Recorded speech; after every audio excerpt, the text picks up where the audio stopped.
On May 10th, India did something it's never done before. It used BrahMos missiles, one of the fastest and newest cruise missiles in the world, in a live combat mission. This wasn't a test or a show of force. This was war, with real targets, real explosions, and real human consequences. This operation was called Operation Sindoor. And it wasn't a single mission or only one target. It was a reckoning, a large, coordinated strike carried out by the Indian Air Force aimed at some of the most dangerous terrorist camps across the border in Pakistan. The strikes took place in the early morning hours of May 10th, 2025.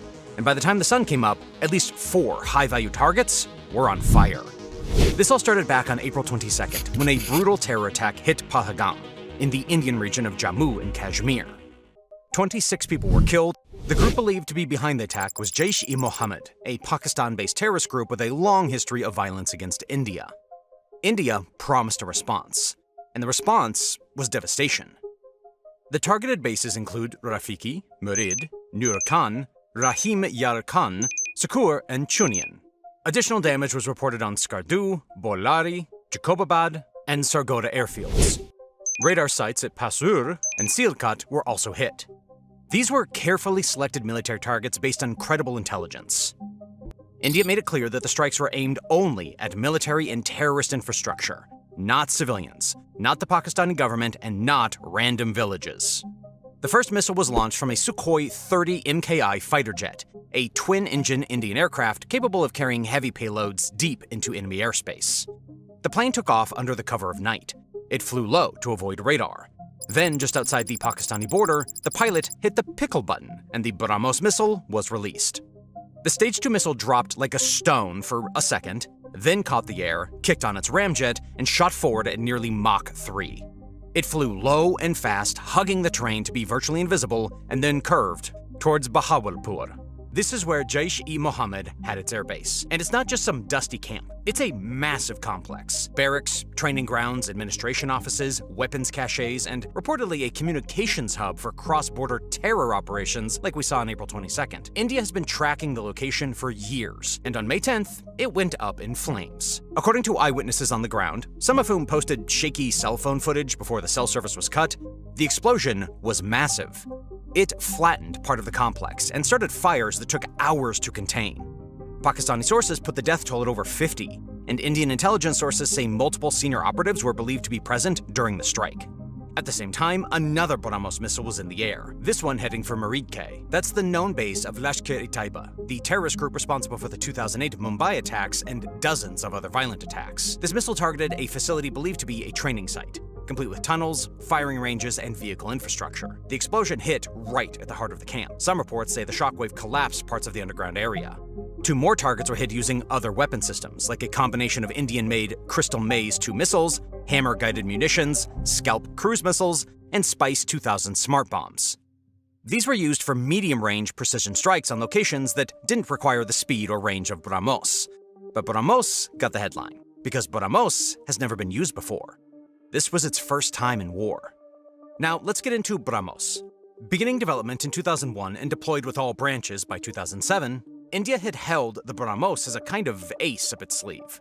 It displays in parades, it was fired in tests, it was discussed in defense forums, but it had never been pulled out for an actual combat mission until now. And what a powerful reveal. They used it deep inside of enemy territory. That changes the story. That's not just a technical success, that's a strategic message. And Pakistan has no response. The entire operation was coordinated. While the BrahMos jets were in the air, drone jammers were activated. Radar countermeasures were deployed. Satellite assets were redirected to monitor the strike area in real time. Anti-air threats were tracked. Indian forces used the Akash missile defense system to guard against retaliation. Every part of the operation was designed not just to succeed, but to show that India could do this again and again and again if necessary. And it all worked, with domestically produced equipment. One Indian official described it as a proof of concept for total precision warfare, using our own tools on our own terms. That's important, because India has been pushing for self-reliance in defense, what it calls a self-sufficient Bharat. That means building, launching, and using Indian-made weapons, not borrowing technology or buying parts, not depending or waiting for permission. And in this operation, the BrahMos wasn't the only indigenous system to be in play. India also used anti-drone tech, signal disruptors, and long-range infrared targeting designed and built in Indian labs. Prahlada Ramarao, the developer of the Akash missile defense system, said it brought tears to his eyes when he saw his system in action, protecting people. Meanwhile, back in Lucknow, Indian Defense Minister Rajnath Singh had just cut the ribbon on the new BrahMos production facility days before the strike. The factory is meant to ramp up production to supply not just the Indian military, but export customers, like the Philippines, Vietnam, and potentially Indonesia. The timing couldn't have been more symbolic. Missiles made in India, fired successfully in combat, and the strike resounds around the world. It hit its mark. And politically, this wasn't subtle. In the hours following the strike, Prime Minister Narendra Modi made a televised statement. He didn't name Pakistan. He didn't have to. But he did say one thing loud and clear, that India will not be held hostage to nuclear blackmail anymore. That's a loaded sentence. For decades, Pakistan has operated under a nuclear umbrella. It's said openly and repeatedly that any large-scale Indian attack could trigger a nuclear response. But India is done blinking. They launched the strike and made it sting. And Pakistan's response? Nothing. Just more drones and rockets over the border, like usual. And now they've entered into a shaky ceasefire, and hopefully the fighting stops. Of course, state-sponsored terrorist groups don't necessarily follow ceasefires. But India's enemies now have to deal with a new fact. BrahMos is not just a threat, it's a weapon that works and a weapon that gets used. So let's break down the weapon itself. BrahMos isn't just fast, it's brutal. And what makes it so terrifying isn't just the speed. It's the fact that now we know it works. In real war, under pressure, with no second chances. How does it work? And why are the militaries around the world suddenly paying attention? Well, first, BrahMos is a cruise missile, not a ballistic missile. That means it doesn't fly high into space and come crashing back down to Earth like a rock. It flies within the atmosphere, using wings and fins and air pressure, staying low to the ground, hugging the Earth like a hawk in a combat dive. It's not flying at you as much as it's flying under your radar. At its core, BrahMos is a two-stage missile. The first stage is a solid fuel booster. That's what kicks it into the air when it's launched and gives BrahMos the initial burst of speed and altitude. When the second stage takes over, a ramjet engine that breathes air from the atmosphere and compresses it using the missile's own motion. That means BrahMos doesn't need to carry both fuel and an oxidizer like a rocket. It just needs the initial burst of speed and air to breathe. Once it's up and running, that engine propels the missile at speeds of around Mach 3. That's about 1 kilometer per second. For comparison, a Tomahawk cruise missile, used by the US, travels at Mach 0.75, less than a quarter of the speed of the Indian missile. And it's more than an interesting statistic. It's modern warfare. Speed kills. It gives the enemy less time to react, less time to shoot it down, less time to warn anyone. If BrahMos is coming, you've got a very immediate problem. Seconds, maybe less. And if you're in a warship, a command center, or an underground base, seconds are not enough. The missile would take approximately 8 minutes to cover its 500-kilometer range. And range is another interesting point. Let's talk about range. For a long time, BrahMos was limited to 290 kilometers, just under 200 miles. That's because of the Missile Technology Control Regime, or MTCR, an international agreement that limited export missiles to a 300-kilometer range. But when India joined the MTCR in 2016, the restriction was lifted. Now BrahMos is reaching 500 kilometers. Some versions may soon push past 800. And if you're watching closely, there's talk of a future BrahMos variant that could hit 1,500 kilometers, or nearly 1,000 miles, putting Chinese targets like Chengdu or even Beijing in range. You don't need a fleet of bombers if you have a missile that can go thousands of miles and hit its targets within minutes. You don't need a warning. You just need to push a button and watch if you choose to. However, as a fire-and-forget weapon, even that is optional. Now for the warhead. BrahMos isn't nuclear, at least none of the current versions are. It's a conventional weapon, but that doesn't mean it's weak. The missile can carry a 200 to 300 kilogram warhead, depending on the version. That's enough to sink a destroyer-class ship, flatten a building, punch through a bunker, or wipe out a terrorist base the size of a football field. And this thing is really smart for a weapon. BrahMos has an onboard guidance system that uses inertial navigation, GPS, and active radar homing. That means it knows where it is, knows where you are, and can adjust mid-flight if you move. The final approach is probably the most interesting thing about the BrahMos shows. It goes into a terminal maneuver by zigzagging side to side, jinking around just enough to throw off missile defense systems, before locking in, gaining altitude, and striking center mass. BrahMos is a universal missile, and that's not just a marketing term, it's a tactical reality. You can launch it from a truck, like a land-based mobile launcher, a ship, a vertical launch system, a submarine, an underwater tube launch, a jet like the Su-30 MKI, and that makes it hard to predict. If you're defending against BrahMos, you don't just need to watch the skies. You need to watch everything. You need satellites, radar, sonar, human intelligence, and luck. Because if you miss the launch, you only have minutes to wait for the explosions. The version India used in Operation Sindoor was the air-launched BrahMos A, fired from an Su-30 MKI fighter jet. That's one of the more advanced variants. The Su-30 had to be specifically modified to carry the missile because BrahMos is absolutely massive, about 8.4 meters long and weighing over 2,500 kilograms. Picture a Ford F-150 with a bed full of bricks. When launched from an aircraft, BrahMos can fly longer, faster, and stealthier. This plane gives it an extra altitude and forward velocity. It allows India to launch the missile without having to bring a launcher within range. It also complicates defense, because now BrahMos isn't just a ground-launched weapon. It's a highly mobile, highly portable air shark. There's also a ship-launched version used by the Indian Navy. It's been deployed on destroyers like the INS Kolkata, INS Vishakhapatnam, and other frontline vessels. These ships can fire BrahMos in salvos, multiple missiles at once, to overwhelm enemy defenses. If one gets shot down, two more are coming right behind it. There's even a submarine-launched BrahMos, which means the Indian Navy could hit you without ever showing you the launch.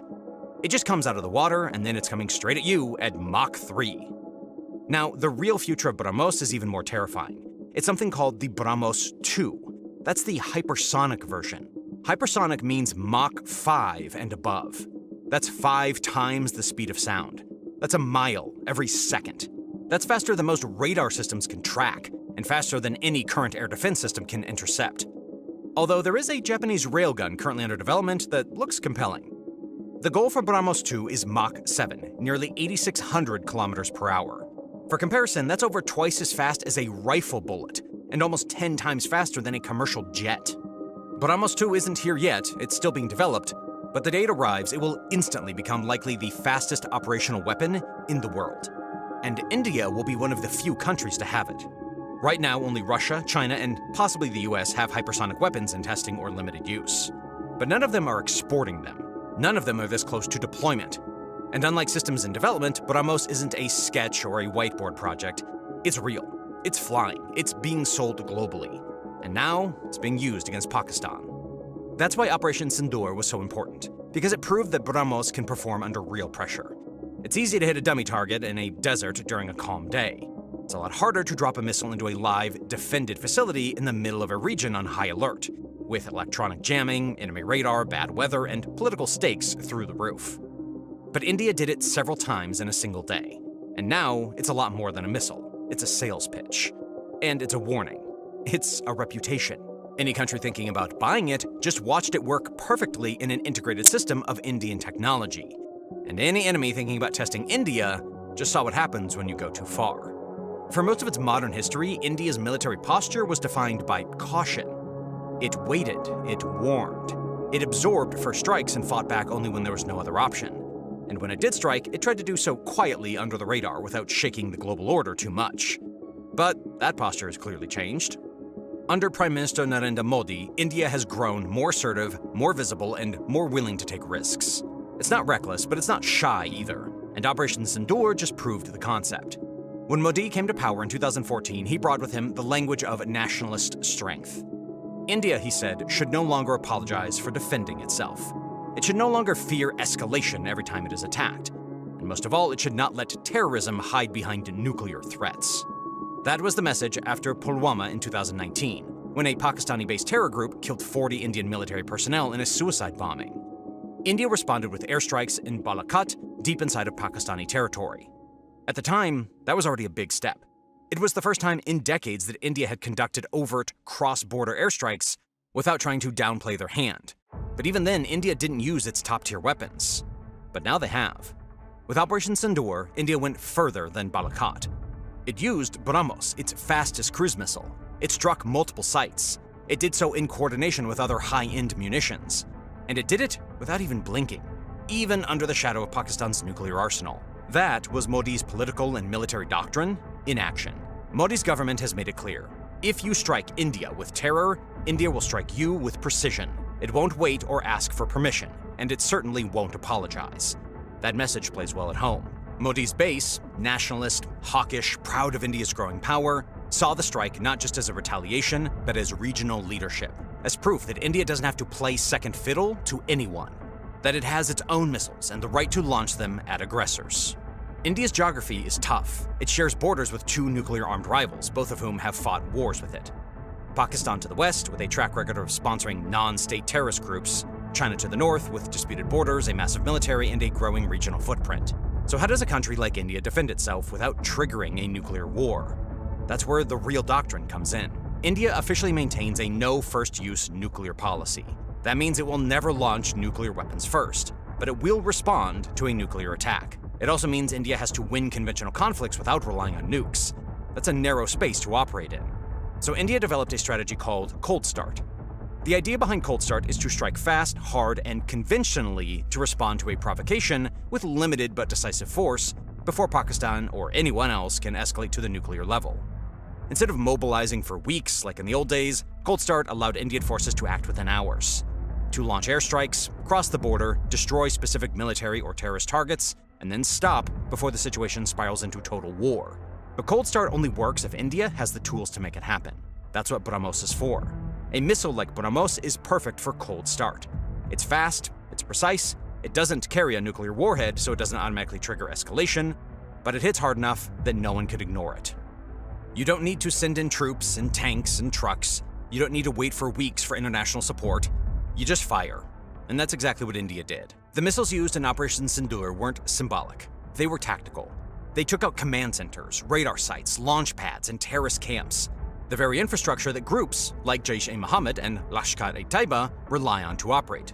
They were timed, targeted, and effective. And they were Indian-made, because Modi's military vision is about using force, but it's about using Indian force. The entire operation was built on the foundation of Atmanirbhar Bharat, a national effort to make India self-reliant in defense. The BrahMos is a joint project with Russia, yes, but much of its guidance, testing, platform integration, and manufacturing has been localized. India isn't just launching missiles. It's building them, selling them, and proving them in combat, with national pride on the line. It's also protecting itself with them. During the operation, India went on the offensive with everything they had. They activated drone jammers, the Akash missile defense system, anti-air systems, signal disruptors, and indigenous radar to protect its own aircraft and territory. More than a one-off hit. It was a real-time demonstration of modern Indian warfare. Multi-domain, coordinated, domestically produced, and sharp. And all of this happened without triggering nuclear escalation. And with steps back to a ceasefire, however tenuous. That's the needle India is trying to thread in a very challenging region. Hit hard enough to matter, but stay just below the threshold that forces your enemy to escalate beyond control. It's a hard balance. But on May 10th, India pulled it off. And that success says something about where India's headed, not just militarily, but diplomatically, economically, and psychologically. It no longer sees itself as the country that waits to be hit. It sees itself as a country that hits back fast, hits back smart, and hits back in a way that gets the world's attention, without losing control. Thanks for watching.